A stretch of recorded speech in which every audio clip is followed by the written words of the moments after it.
अस्सलाम वालेकुम एवरीवन। उम्मीद करता हूँ आप लोग बिल्कुल ठीक होंगे, खैरियत से होंगे। तो वीडियो स्टार्ट करते हैं। आपने टाइटल के अंदर देख लिया होगा कि टॉपिक क्या है। आज टॉपिक बहुत सिंपल है, मैं बता देता हूँ, आपने देख लिया होगा वैसे टाइटल में। What is e commerce. अच्छा, ई कॉमर्स की फुल फॉर्म अगर हम बात करें, यानी कि व्हाट इज़ ई कॉमर्स का मतलब सिंपल ये है कि ई कॉमर्स का मतलब क्या है। तो अगर हम ई कॉमर्स की फुल फॉर्म के बारे में बात करें तो फुल फॉर्म उसकी क्या बोलती है, इलेक्ट्रॉनिक कॉमर्स। अगर उर्दू में बोलूँ तो इलेक्ट्रिक की मदद से तिजारत करना। सही। तो ई कॉमर्स को समझने से पहले हमें कुछ चंद डिफरेंट फॉर्म्स यानी कि कुछ टर्म्स समझनी पड़ेंगी, तब जाके ई कॉमर्स हमें बहुत अच्छे तरीके से समझ में आ जाएगा। ये एक बहुत ग्रोथ वाली फील्ड है आने वाले वक्त की। ऐसे समझें, दुनिया में जितनी सेलिंग हो रही है, जितनी भी सेलिंग हो रही है, उसमें से 10% यानी कि 100% में से 10% जो है अब ऑनलाइन पे शिफ्ट हो गई। यानी कि अगर मैं ये बोलूँ 100% सेलिंग हो रही है पूरी दुनिया में, यानी कि 100% सामान बिक रहा है, तो उसमें से ऑनलाइन जो बिकता है वो कितना सामान है, 10%। तो ये है ई कॉमर्स की ग्रोथ। आने वाले वक्त में इससे भी ज़्यादा चीज़ हो जाएगी, यानी इससे भी ज़्यादा ग्रोथ हो जाएगी, यानी कि 15% 20% ऐसी ग्रोथ हो जाएगी। अच्छा, ई कॉमर्स को समझने से पहले हम समझते हैं मेल। मेल क्या चीज़ होती है। मेल का मतलब क्या होता है, ख़त। ख़त के बारे में आप जानते होंगे अच्छी तरीके से। ख़त क्या चीज़ होती है, जो आप पहले के ज़माने में इंडिया पाकिस्तान के जब ये चल रहे थे आपस में मामला, तो लोग आगे पीछे जो है ख़त भिजवाते थे। इंडिया कोई भिजवाता था, कोई बर्मा भिजवाता था, और भी दीगर जगहों पे ख़त ट्रैवल करते थे आगे पीछे। मैं 1955 1965 ऐसी इस दौर की बात कर रहा हूँ। तो वहाँ पे ख़त हुआ करते थे और मैसेज वगैरह, फ़ोन वगैरह कुछ भी नहीं होते थे उस दौर में। तो वो क्या होता था, सिंपल मेल। यानी कि पहले के ज़माने में क्या होता था, मेल, और आज के ज़माने में क्या है, इलेक्ट्रॉनिक मेल। तो आज के दौर में क्या करते हैं, मोबाइल उठाते हैं अपना, वहाँ पे जीमेल खोलते हैं या कोई मैसेंजर वगैरह ओपन करते हैं और वहाँ से डायरेक्टली अपना पैगाम सेंड कर देते हैं। मेल का मतलब होता है पैगाम। तो आपने इलेक्ट्रिक की मदद से क्या करा, अपना पैगाम पहुंचा दिया किसी दूसरे तक। सही। इसी तरीके से बिज़नेस भी, पहले बिज़नेस होता था, अब वो इलेक्ट्रॉनिक बिज़नेस में चेंज हो गया। अब ये इलेक्ट्रॉनिक बिज़नेस में कैसे चेंज हो गया भाई, ई बिज़नेस में कैसे चेंज हो गया। देखें, अगर मैं बात करूँ बिज़नेस की, तो उसके अंदर हमें 3 चीज़ों की लाजमी ज़रूरत पड़ती है। Number 1 is documentation, number 2 is calculation, number 3 is presentation. तो अगर ये काम प्रैक्टिकली करे जाएँ तो आप कर लोगे, कोई मसले की बात नहीं है। सही।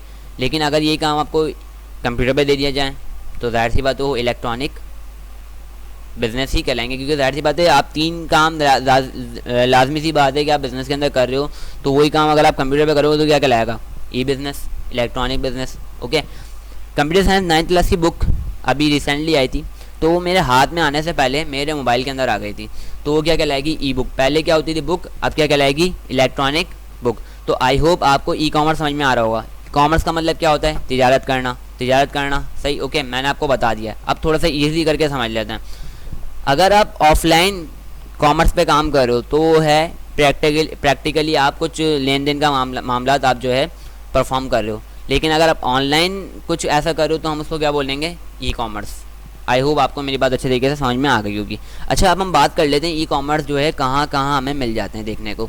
सबसे पहले अगर मैं बात करूँ तो फेसबुक इसके लिए बहुत एफिशिएंट, उन्होंने पेजेस वगैरह अपने दिए हुए हैं यूज़र्स को, मेकर्स को। तो वो हमें दिखाते हैं कि जो है सिंपल आप जो है फेसबुक पे पेजेस वगैरह बना लो, वहाँ पे जो अपनी शॉप डिज़ाइन कर लो, आपको ज़्यादा मेहनत करने की ज़रूरत नहीं है। लेकिन सीधी सी बात है, जब कोई बंदा स्टार्ट करता है, कोई ऑनर जो है अपने स्टोर को स्टार्ट करता है, तो वो पहले उस जगह पर जाता है जहाँ पे उसको आसानी होती है, जहाँ से वो स्टार्ट लेता है। हाँ, मुश्किलें आती हैं। सही। तो इसी तरीके से मैंने भी अपना एक पेज डिज़ाइन करके रखा है जिसका नाम क्या है, शॉपिंग ज़रिए और ऑनलाइन शॉपिंग स्टोर। कुछ टाइम पहले ही ये डिज़ाइन हुआ था मेरा जो पेज है, और इसके ऊपर इस वक्त लाइक्स हम देख लें तो कितने 803 कुछ ऐसे लाइक इसके ऊपर मौजूद हैं, जो चंद पिछले टाइम के अंदर ही हैं। और इस पर जो है होम डेकोर का काम हो रहा है। सही।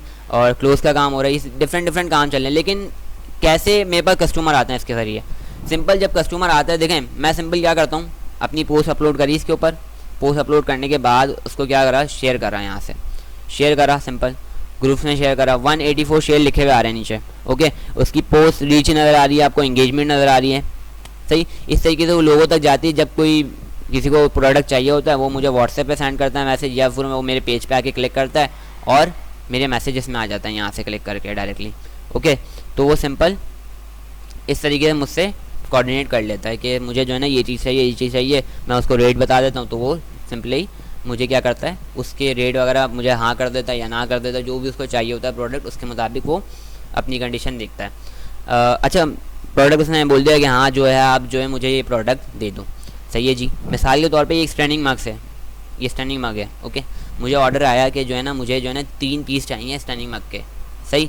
तो मैं क्या करूँगा, सिंपल ये प्रोडक्ट पहले मार्केट से जाके बाय करूँगा या मेरे पास पहले से मौजूद होगा, सही। तो मैं क्या करूँगा, सिंपल कोरियर सर्विस में अपना अकाउंट बनवाऊंगा जाके, COD, दैट सी बात है, हम कैश ऑन डिलीवरी पे काम करते हैं, यानी कि हमारा प्रोडक्ट कस्टमर के पास जाएगा, कस्टमर चेक करेगा और फिर डिलीवरी बॉय को वो पैसे दे देगा। और बाद में डिलीवरी बॉय जो है जो डिलीवरी के जो ऑनर है, डिलीवरी यानी डिलीवरी कंपनी का जो ऑनर है, उसके बैंक अकाउंट में वो पैसे जाएंगे, फिर वो 15 दिन बाद जो है हमें वो पैसे मिलेंगे। तो सिंपल ये प्रोसेस होता है। डिफरेंट स्टोर्स का अपना अपना भी प्रोसेस होता है, ऐसा नहीं कि दराज.pk के बारे में बात करें तो सिंपल उन्होंने अपनी पूरी सर्विस बना के रखी हुई है, ओके। लेकिन थोड़ा डिफरेंस है दराज.pk में और फेसबुक पे जो काम कर रहे हैं लोग, उनमें थोड़ा डिफरेंस है। देखें, अगर फेसबुक पे इंस्टाग्राम पे आप काम करो तो वो लोकल कहलाता है, लेकिन ज़ाहिर सी बात है अगर कोई स्टार्ट कर रहा है तो ज़ाहिर सी बात है सबसे पहले कहाँ जाएगा, फेसबुक पे इंस्टाग्राम पे ही आएगा। अगर आप यहाँ पे काम करो, डायरेक्टली वेबसाइट बना के आप काम कर रहे हो, तो सिंपल क्या कहलाती है, ओरिजिनल वेबसाइट, यानी कि ओरिजिनली आप सारे काम कर रहे हो। दराज.pk क्या है, ओरिजिनल है, उन्होंने पूरी वेबसाइट बनाई हुई, अपना पूरा स्टाफ डिज़ाइन करके रखा हुआ है, उस पर वो काम कर रहे हैं। ज़बरदस्त। और भी दीगर वेबसाइट है, savva.pk, ओके। savva.pk भी एक वेबसाइट है, ये आ गई savva.pk। अभी savva.pk भी एक वेबसाइट है जो नॉर्मली ई कॉमर्स की वेबसाइट है। दराज.pk भी जो ई कॉमर्स की वेबसाइट है, ऑनलाइन ही सारे काम चल रहे होते हैं। इसी तरीके से फेसबुक के जो पेजेस होते हैं वो भी ऑनलाइन ही काम कर रहे होते हैं, लेकिन ये लोकल होते हैं, इनमें जो है फ्रॉड भी हो जाता है। लेकिन ऐसा नहीं है कि हर कोई फ्रॉड करता है, बहुत कम लोग होते हैं फ्रॉड करने वाले। आगे चलते हैं, थोड़ा सा हम यहाँ पे भी देख लेते हैं फेसबुक पे कौन कौन से पेजेस हमें मिल जाते हैं। अरीना डेकोर मिल जाता है, ओके।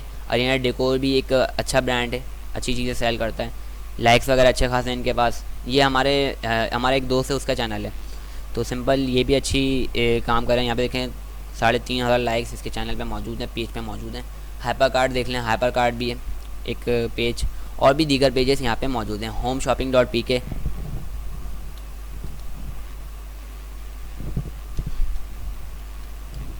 ये सिंपल इस तरीके से यहाँ पे काम हो रहा है,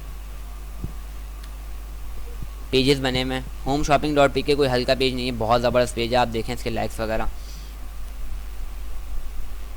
देखें, यहाँ तक एक चेक तक मिला हुआ है फेसबुक की तरफ से, इतना बड़ा पेज है, और ऐप तक बनी हुई है इनकी अपनी। तो हर कोई गलत काम नहीं कर रहा होता, सही। फेसबुक हाँ लोकल है, मैं मानता हूँ, लेकिन जब कोई स्टार्ट करता है तो जाहिर सी बात है उसको छोटे से स्टार्ट करना पड़ता है, डायरेक्टली बड़े पे नहीं जा सकता। वेबसाइट जो है महंगी पड़ती है, कॉस्टली पड़ती है बहुत ज़्यादा, इस वजह से छोटे से स्टार्ट करना पड़ता है। मेरे जो shoppinger.pk है, शॉपिंगर योर ऑनलाइन शॉपिंग स्टोर है, तो मैं सिंपल क्या करूँगा आने वाले वक्त में, इसकी जो एक पूरी वेबसाइट बनाऊँगा, सही। वेबसाइट बनाने के बाद उस पर सारे प्रोडक्ट्स डिस्प्ले करूँगा, उसके बाद ऑर्डर्स आना शुरू हो जाएंगे। वेबसाइट पे ज़्यादा ऑर्डर आते हैं, फेसबुक के बनस्बत वेबसाइट पे ज़्यादा ऑर्डर आते हैं। तो सिंपल ये था प्रोसेस। यहीं पे आपको बायर भी मिलता है, सही। जब हम ग्रुप में शेयरिंग वगैरह करते हैं तो ग्रुप के ज़रिए जो लोगों तक जाते हैं तो वो नीचे कमेंट में भी लिख देते हैं और मैसेज भी कर सकते हैं वो, सही। तो ये हो गया बायर और सेलर के बारे में। मैंने आपको वैसे ही बता दिया कि आपको पेज बनाना पड़ता है, ये सब चीज़ आपको करनी पड़ती है, पूरी कंपोजिटिंग बनानी पड़ती है। देखें यहाँ पे पूरी कंपोजिटिंग बनाई हुई है रमज़ान करीम की, सही। और भी नीचे आपको बहुत सारी कंपोजिटिंग मिल जाएंगी, और फिर आपको तस्वीर अच्छी तरीके की चाहिए होती हैं जिसके पीछे वाइट बैकग्राउंड हो, सही। तो ये चीज़ें देखें, ये पूरी कंपोजिटिंग बनाई हुई है, और भी नीचे आपको और मिल जाएंगी दीगर वीडियोस अच्छी तरीके की चाहिए होती हैं, क्वालिटी वाइज वीडियो चाहिए होती हैं। तो आई होप तो आपको ये वीडियो जो है बहुत पसंद आई होगी। लाइक करें इस वीडियो को और चैनल को सब्सक्राइब करिएगा। वीडियो तो वैसे भी पसंद आई होगी आपको। Thank you for watching and अल्लाह हाफिज़।